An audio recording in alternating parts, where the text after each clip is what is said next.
घोरापुर के प्राचीन गांव के बीचों बीच एक पुराना भूला हुआ कुआं भयानक सन्नाटे में खड़ा था। सड़ चुके पत्थरों और मुड़ी हुई लताओं से घिरा यह कुआं बहुत पहले से वीरान पड़ा था। गांव वाले इससे दूर रहते थे और सिर्फ बहुत दबी आवाज़ में इसके छिपे हुए खौफनाक मंजर के बारे में बात करते थे। वह इसे पाताल लोक का दरवाज़ा कहते थे। अंधकार, राक्षसों और शापित लोगों का साम्राज्य। कहानियों में बताया गया है कि कैसे सदियों पहले एक पुजारी ने कुएं को बंद करने की कोशिश की थी। कुछ अवर्णनीय चीज़ों को बंद करने के लिए शक्तिशाली मंत्रों का जाप किया था, लेकिन इससे पहले कि वह अनुष्ठान पूरा कर पाता, एक अदृश्य शक्ति ने उसे गहराई में खींच लिया। उसकी चीखें कई दिनों तक गूंजती रहीं और फिर शांत हो गईं। कोई भी फिर से उसके पास जाने की हिम्मत नहीं करता था। लेकिन जैसे जैसे समय बीतता गया, चेतावनियाँ युवा पीढ़ी के लिए सिर्फ भूत की कहानियाँ बनकर रह गईं। उनमें से एक था राघव, एक जिद्दी और शंकालु युवक जो शाप या राक्षसों में विश्वास नहीं करता था। एक शाम जब वह और दोस्त अलाव के चारों ओर बैठे थे तो कुएं का विषय फिर से उभर आया। यह ज़मीन में बस एक छेद है, राघव ने उपहास किया। अगर यह इतना अभिशप्त है तो किसी ने इसे ठीक से बंद क्यों नहीं किया? क्योंकि जो लोग कोशिश करते हैं गायब हो जाते हैं, एक बूढ़े ग्रामीण ने कहा, जिसने संयोग से यह बात सुनी थी। उसकी आवाज़ गंभीर थी। यह सिर्फ लोगों को नहीं लेता, यह उन्हें बनाए रखता है। राघव ने सिर हिलाते हुए हंसते हुए कहा, ठीक है, ये कैसा रहेगा?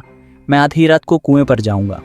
अगर मैं ठीक होकर वापस आया तो आप सभी मान जाएंगे कि यह एक मिथक के अलावा कुछ नहीं है। उसके दोस्त हिचकिचाए, लेकिन आखिरकार वे मान गए।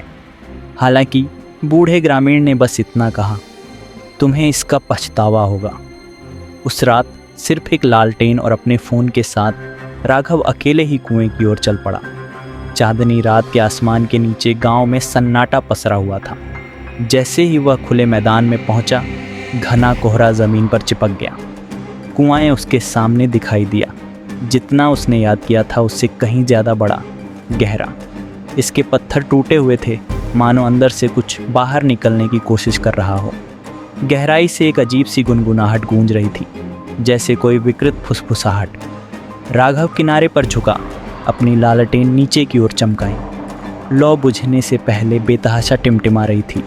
उसके फ़ोन की टॉर्च मुश्किल से खाई को काट रही थी, लेकिन फिर कुछ हिल रहा था। पहले तो यह अंधेरे में एक लहर की तरह था, जैसे तरल पदार्थ अप्राकृतिक रूप से हिल रहा हो। फिर चमकती हुई लाल आंखों की एक जोड़ी उभरी। राघव लड़खड़ाते हुए पीछे हट गया। उसकी सांस अटक रही थी। क्या बकवास है।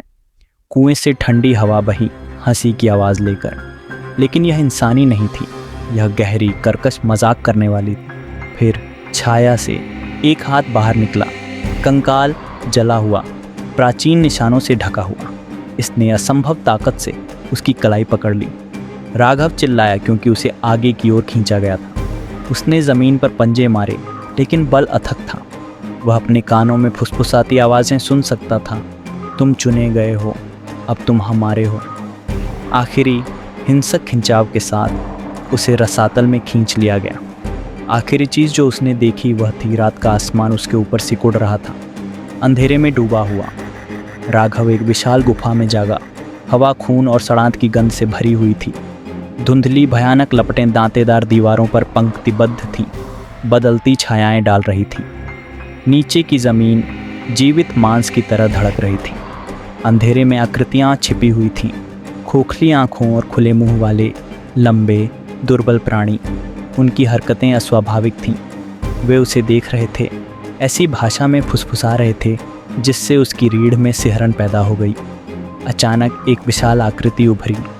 दूसरों के विपरीत यह काले वस्त्र में लिपटी हुई थी। इसका चेहरा चिल्लाते हुए चेहरों वाले सुनहरे मुखौटे के नीचे छिपा हुआ था। तुम अपनी मर्जी से द्वार में आए हो, उसने कहा। उसकी आवाज़ गूंज रही थी।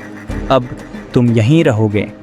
राघव ने भागने की कोशिश की, लेकिन अदृश्य जंजीरों ने उसे जकड़ लिया। जीव उस पर टूट पड़े। उनकी लंबी उंगलियां उसकी त्वचा को छूने लगीं। उसकी चीखें हंसी में डूब गईं, विकृत अमानवीय हंसी जो रसातल में गूंज रही थी। गांव में दिन बीतते गए। और राघव के दोस्त चिंतित होते गए। उन्होंने कुएं की तलाश की, लेकिन कुछ नहीं मिला। कोई शव नहीं, संघर्ष का कोई निशान नहीं। केवल उसका फ़ोन ज़मीन पर पड़ा था, जिसकी स्क्रीन टूटी हुई थी। उसके एक दोस्त अमित ने कांपते हाथों से उसे उठाया। फ़ोन ने कुछ रिकॉर्ड किया था, एक वीडियो। जब अमित ने प्ले बटन दबाया तो वे स्क्रीन के चारों ओर इकट्ठा हो गए।